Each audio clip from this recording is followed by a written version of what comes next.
అన్నావంటే ఎదురవన, అన్నిపై ఉన్నావంటే నిదరవన, కలలే కన్నావంటే నిజమై ముందుకి రానా, కలతై ఉన్నావంటే కథలవన.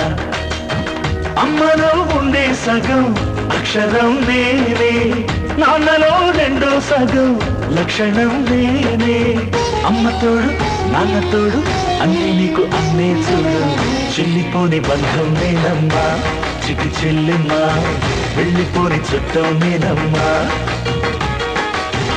అన్నలోని ప్రాణం నువ్వమ్మా చిటి చెల్లెమ్మా, ప్రాణమైన చెల్లిస్తానమ్మా.